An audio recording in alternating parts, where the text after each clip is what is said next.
welcome back to my channel. This is Hannah Grace. I hope you guys are doing really well. So today I'm back with another video, and today we're going to be discussing 5 signs to know whether you are a people pleaser. So people pleasing is very near and dear to my heart because for such a long time I have been a people pleaser and I have been doing things I never really wanted to do just to fit in, just to be seen as a goody two shoes sort of thing. So I'm here with 5 signs to help you understand whether or not you are a people pleaser, because this channel is all about knowing who you are, loving who you are, and being the best version of yourself. So people please is inauthenticity at its finest. Is when you're saying things, doing things you don't want to say, you don't want to do, just to please someone else. You are forgoing what you really feel, what you really think. You are being untrue to yourself, and that's simply not fair. When you put other people's feelings and thoughts before your own, and it seems so incredibly crippling and hard for you to think or even fathom you saying no to someone. So I really want to be clear as to what I mean by people pleasing. People pleasing is not the odd, oh, let me be kind, let me just forgo how I feel for this present moment and then just, show kindness to someone else. I'm talking about the habitual lifestyle of putting people first, forgoing how you feel, living your life essentially just to make someone else happy. And that is what the problem is, and that is where the problem lies. So today I want to give you 5 signs, like I mentioned, that will help you identify whether or not you are a people pleaser. Sign number 1 is when you say no when you actually mean yes, and you say yes when you actually mean no. How many of us have done that?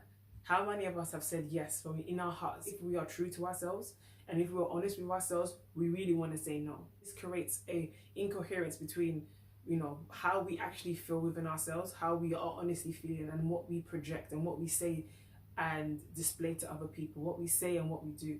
And so that creates an inner turmoil within us where we feel like we're battling with ourselves, where our true selves, our true emotions, our true feelings want to self-express, it wants to show itself to the world, but we're amplifying those feelings by convincing ourselves and telling ourselves and conditioning ourselves to say that this is for our higher good, this is what is necessary that we need to do so we won't be in trouble. It's a sort of like self-preservation. It's like a story or narrative that we have played within our heads that the only way we can live through life is to do what other people want us to do, because we are so incapable of living lives without the support or help of someone else. And so we often find ourselves saying yes when we want to say no, or no when you want to say yes. So it's like your boss asking you, so do you want to work overtime today? You don't want to work overtime, you're tired, you want to go home, you had plans, but then you say yes because you know that your boss needs you, and you know that in the eyes of your boss you're going to be seen as a good person, and possibly that could lead you to getting a promotion. But you don't want to do it, but you do it anyway because you're trying to convince yourself, well, I'm going to get money, this can help me, this can open doors for me. So that's a sure sign that you are a people pleaser. And oftentimes as people pleasers, we don't even take time to think. It's just like an automatic yes. It's an automatic whatever they want me to do, because we are so conditioned ourselves to say whatever they want, let's just do it. And the thing about will, the thing about ourselves, the thing about our intuition and our feelings is if we constantly ignore it over and over and over again, time and time again, it will eventually be quiet. This is still point number 1. Initially, you may be that, the uproaring within yourself was really loud, exclaiming, and this is not right, I don't want to say yes, why are you saying yes? And you dampened it, you tried to convince yourself.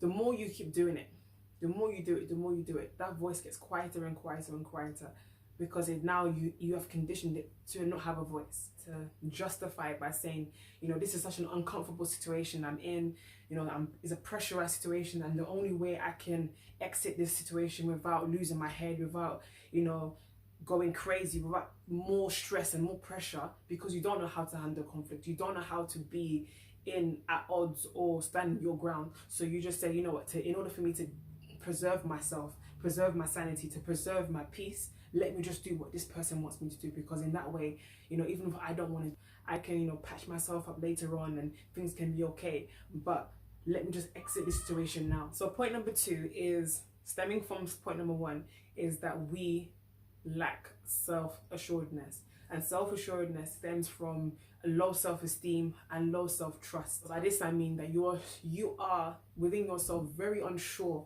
of what is definitely right for you and what is definitely wrong for you. You're lost in this limbo. You are sort of fluid. You don't know what is right. You have no solid values. You have no solid no's. You don't have any negotiables. You don't know what negotiables are. You don't know what non-negotiables are. You're just fluid. You just want to love everyone. You just fluid. You don't have any definite, okay, this is definitely what I'm going to say no to. This is definitely what I'm going to say yes to. In other words, you don't have any boundaries. Point number 3 is that you are motivated by the fear of regret. So within you, you feel that in order for me to overcome this fear of regretting things, I need to be perfect. I need to be perfect so I won't regret. And so in your understanding, maybe for one reason or the other, you don't have that confidence that you have all knowledge, and you're humbling yourself. You feel like, I'm a humble person, I don't know everything, but I desire to be perfect. I desire to be excellent because I sincerely don't want to regret anything. I don't want to hurt anyone's feelings. I don't want to say no to someone and then later on I have to say yes to them, and that's embarrassing for me. So let me just, humble myself. I don't know much. And maybe for some reason you've convinced yourself, you've come to the conclusion that you don't know much. Everybody else knows more than you. So let me just do what they want me to do, because in so doing, I don't have to feel the inconvenience of being, on their bad side or not being liked. And as well, what if I'm wrong? And I don't want to be wrong. I have to be perfect. So let me just do what they're doing. After all, maybe they know more than me. Maybe it's a pastor that's telling you to do something. Maybe it's a teacher. Maybe it's a coach. They know more than me. My mum knows more than me. But in actuality, no one knows us more than we know ourselves. And we need to trust ourselves. So sign number 4 is that you feel incredibly guilty for saying no. Maybe for one reason or another, you have come to this conclusion that it's just best for me to say yes all the time, be a yes person, because you have experienced having tried to put your foot down, and it's just worked against you. And the thought of saying no to another person, to a like situation, makes you cringe. You feel nauseous, you feel sick, because you just don't want to have to deal with that pain of rejection, that pain of disapproval, because you seek approval, you yearn for approval. And so not being approved by you is like the worst thing ever. It's incredibly hard to even fathom saying no, because you have conjured up in your mind all these different narratives that if you say no, this and that's going to happen, the worst is going to happen. I know the thoughts that used to run rampant in my mind was that if I say no to someone, doom and gloom is awaiting me. That's what I deserve. How dare I say no? Who am I to say no? I'm nobody.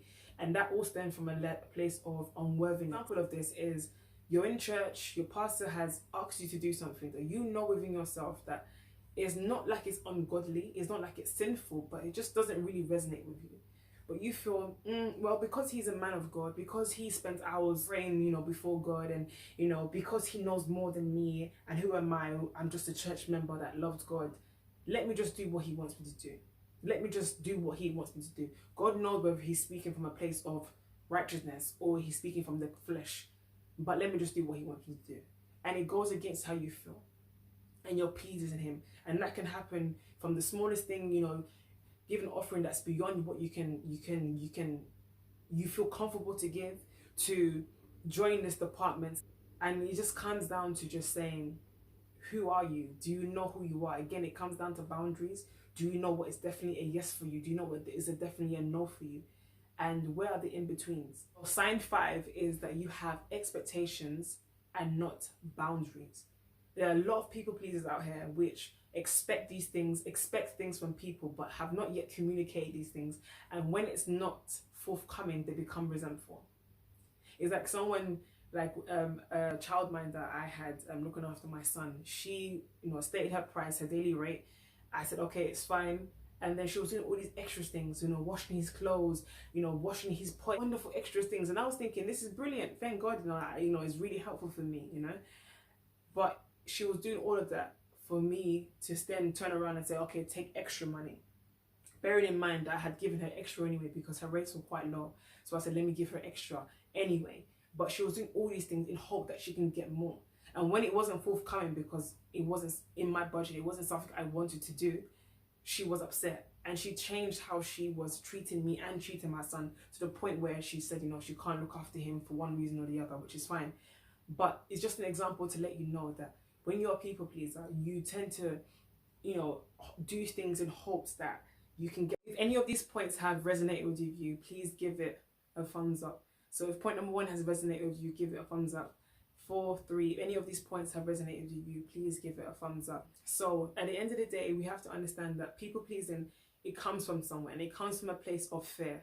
It comes from a place of unworthiness. It comes from a place where you feel like you're just not enough to say what you feel. Who are you to say what you feel? You're nobody. That's the narrative that plays in your mind subconsciously, and we have to bring that to the surface. And so this channel is going to be about talking about people pleasing, talking about the ins and outs of people pleasing, talking about overcoming fear, being yourself, being the most authentic, rich version of yourself that you may be, all that God has called you to be. So if this video has resonated with you, please give it a thumbs up. Leave your comments down below. If I missed anything, let me know in the comments below. Share the video if it needs to be shared to your friends, to your family, and I'll see you in the next one. God bless. Bye. It breeds this sort of contention within yourself and inner turmoil where yourself is fighting for expression, but you are taming it because you don't want to ruffle feathers. You don't want to hurt anyone. So you're living in the land of the shrew.